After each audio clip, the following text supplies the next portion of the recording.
Bismillahirrahmanirrahim. Alhamdulillahirabbil alamin. Assalatu wassalamu ala asrofil anbiya'i wal mursalin wa ala alihi wa sahbihi ajmain. Amma ba'd.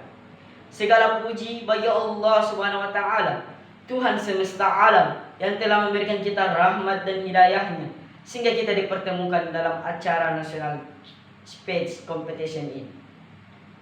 Terlepas pula kita menjadikan salawat serta salam kepada junjungan kita Nabiullah Muhammad sallallahu alaihi wasallam.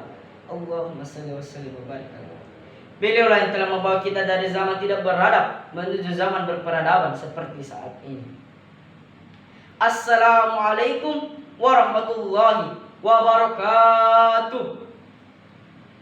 Salam moderasi beragama, salam Pancasila dan salam lintas agama. Perkenalkan, nama saya Muhammad Abdillah Sakirani dari Madrasah Aliyah Madani Alauddin Goa, Sulawesi Selatan. Berdirinya saya di sini akan membawakan pidato bertema peran moderasi beragama dalam membangun perdamaian dunia. Dunia saat ini dihuni oleh 8,51 miliar jiwa dan Indonesia, yaitu negeri tercinta kita, berada di peringkat keempat dengan jumlah penduduk 279 juta jiwa. Dari banyaknya jumlah penduduk tersebut, ternyata 27%-nya adalah generasi Z, dan generasi inilah yang akan mengemban tanggung jawab utama dalam membangun Indonesia di masa akan datang.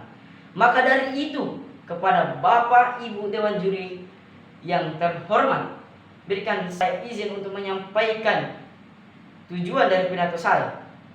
Tujuan dari pidato saya adalah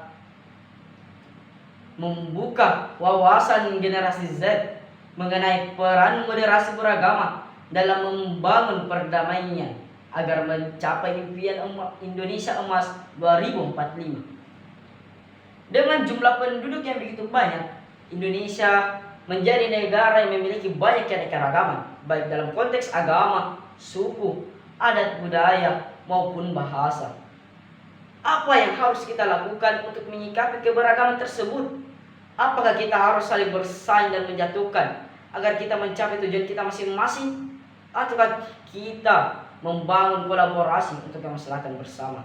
Saya menawarkan dua jawaban terbaik untuk permasalahan tersebut. Jawaban pertama saya terdapat dalam surah Al-Hujurat ayat 13 yang berbunyi, A'udzu billahi minasy syaithanir rajim. Bismillahirrahmanirrahim. Ya ayyuhan nasu inna khalaqnakum min dzakarin wa untha waj'alnakum syu'uban wa qabaila lita'arafu. Inna akramakum indallahi atqakum.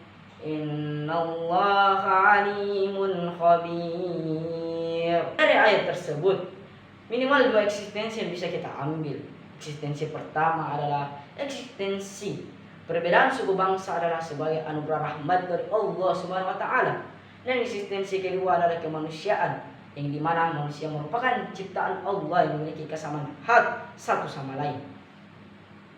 Jawaban kedua saya adalah yang terdapat nilai-nilai yang terdapat dalam Pancasila, yaitu ketuhanan, kemanusiaan, prinsip persatuan, prinsip musyawarah, dan keadilan. Dalam perjalanan NKRI telah banyak terjadi konflik sosial di antara sesama anak bangsa itu sendiri. Perang atas nama suku, agama adalah sejarah kelam yang seharusnya tidak terulang di bumi Indonesia tercinta ini.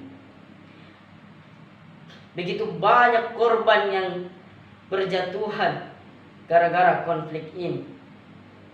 Mereka adalah saudara-saudara kita yang bisa kita lindungi dan kita jaga. Bapak Ibu Dewan Juri dan para pendengar yang terhormat, sebagai bagian generasi Z, saya menyadari sepenuhnya bahwa perkembangan teknologi informasi yang begitu pesat dan juga penggunaan sosial media yang begitu masif, sudah berapa banyak konten-konten yang ada dalam sosial media. Padahal ada juga konten yang baik, tapi banyak anak generasi Z lebih menyukai konten yang hoax, hanya karena banyaknya komen, like, and subscribe. Kondisi inilah yang akan menuntut para generasi Z untuk membuka wawasan mereka sebagai bentuk tanggung jawab kepada bangsa dan negara. Bapak, Ibu, Dewan Juri, dan para pendengar yang terhormat, alhamdulillah saya sebagai siswa Madrasah Aliyah diajarkan tentang moderasi beragama, sebuah pelajaran penting mengenai komitmen kebangsaan, toleransi, anti kekerasan, dan akomodatif terhadap budaya lokal. Apakah kita mampu menghadapi tantangan zaman? Mengutip dari konten Om Deddy Corbuzier yang mengatakan, apakah kita akan menjadi kerbau yang lari menghadapi badai, atau kita menjadi sapi yang lari karena menghindari badai? Penerus bangsa lalu mereka setukar karam, taat dan patuh terhadap hukum yang ada di negara.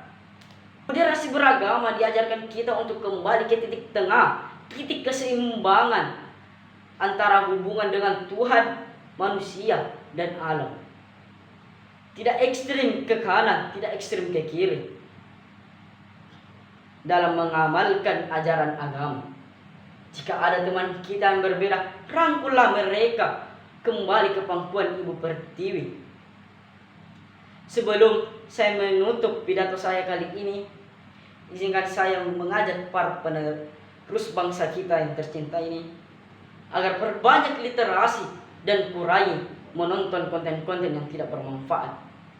Sekianlah dari pidato saya.